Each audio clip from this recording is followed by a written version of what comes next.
تو اس پر سنسنی خیزی پھیلانا اور اس پر سیاست کرنا میں سمجھتا ہوں کہ بہت ناعاقبت اندیشی ہے، اور ہم سب محسوس کرتے ہیں، اور ہم نے خود حکومت نے اپنے بیل ٹائٹنگ کی ہے، ہم نے اپنی تنخواہوں کو کمی کی ہے، سرکاری گاڑیوں کو برآمد کر دیا ہے، حکومت ہر سطح پہ خیرات کام کر رہی ہے۔ اسی طرح میں عوام سے بھی اپیل کروں گا کہ ایک ایک قطرہ پٹرول اور ڈیزل کا جو ڈالرز کے اندر آتا ہے، ہمیں اس میں بچت کر کے اپنا کردار ادا کرنا چاہیے۔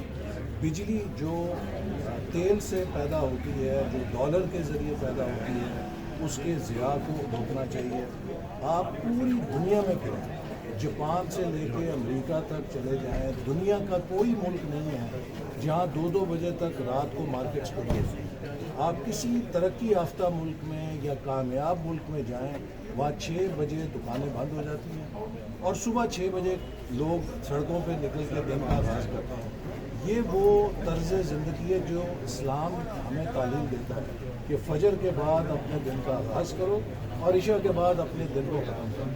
لیکن ہم نے اس کے برخلاف رات 2 بجے تک جاگنا اور صبح 11-12 بجے تک سونے کو معمول بنا لیا ہے۔ میں سمجھتا ہوں کہ یہ ایک کرائسس موقع ہے کہ ہم بیہیویئرل چینج لے کر آئیں، اپنے جو روزمرہ ہیں ان کو، جو دنیا میں کامیاب ممالک ہیں ان کے مطابق ڈھالیں، تو اس سے انشاءاللہ اللہ کی برکت بھی آئے گی۔ اور یہ جنگ بھی ہم امید کرتے ہیں، جو سفارتکاری اس وقت کوششیں جاری ہیں جس میں پاکستان کلیدی کردار ادا کر رہا ہے، ہم سب کی دعا ہے کہ وہ کامیاب ہوں اور اس سے اس خطے میں امن آئے اور تیل کی قیمتیں دوبارہ کم ہو سکیں۔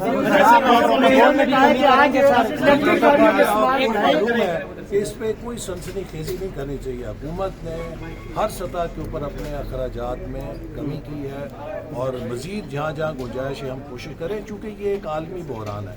اس وقت ایران پہ چلنے والے میزائل صرف ایران کے انفراسٹرکچر کو تباہ نہیں کر رہے، وہ 193 ممالک کی معیشتوں کو تباہ کر رہے ہیں۔ دنیا بھر میں اربوں لوگ جو ہیں غریب، ان کی زندگی متاثر ہو رہی ہے۔ اسی لیے ہماری کوشش ہے کہ ہم اپنی بھرپور سفارتکاری کریں اور اس جنگ کو بند کرانے کے لیے اپنا کردار ادا کریں۔ لہٰذا یہ بحران کسی بھی طرح ہمارے حکومت کا پیدا کردہ نہیں ہے، نہ حکومت کے اختیار میں ہے۔ یہ بین الاقوامی عوامل ہیں جن کی بنا پر صرف ہم ہی نہیں، جیسے میں نے کہا 193 ممالک اس سے متاثر ہیں اور سب اس کو اپنے طور پہ نبٹنے کی کوشش کر رہے ہیں۔ اگر پیٹرولیم سر عالمی اثرات جو ہیں، سر عالمی اثرات تو آپ قیمت میں اضافہ کریں لیکن ہر بار اپنا ٹیکس اور لیوی میں اضافہ کر لینا، وہ کس طرح سے؟ آپ کو معلوم ہے نا حکومت نے لیوی ختم کر دی ہے، اسی لیے پیٹرول سر لیکن ابھی بھی اور آپ کو میں دیکھیے، یہ بھی آپ ذرا سوچیے کہ لیوی کیوں لگتی ہے۔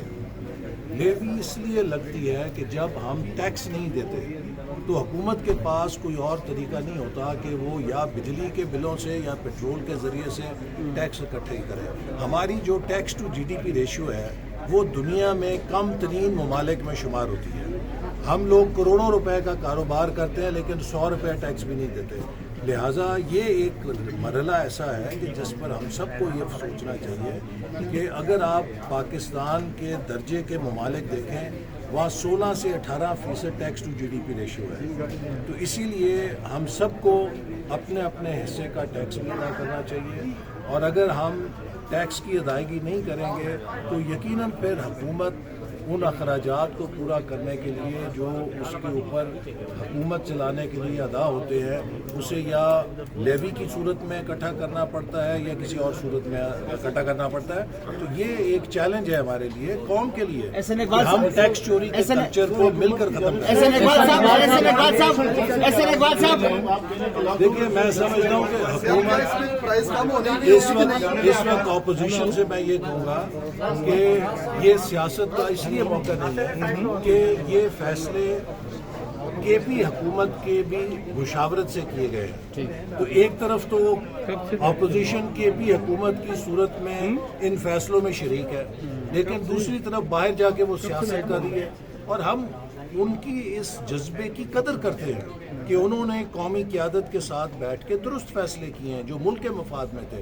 لیکن اب جو فیصلے کیے ہیں ان پہ پہرا دینا چاہیے اور لوگوں کو بتانا چاہیے کہ یہ فیصلے کیوں ناگزیر تھے. ہم پاکستان کو خدا نخواستہ دیوالیہ نہیں کر سکتے. آپ کے سامنے ہے کہ ہمارا دشمن داؤ پر بیٹھا ہے. ہمارے مشرق میں بھی پاکستان کو جن خطرات کا سامنا ہے ہم نے ان کو دیکھا ہے، اور اسی طرح مغرب میں بھی جو دہشت گردی کی ہم جنگ لڑ رہے ہیں.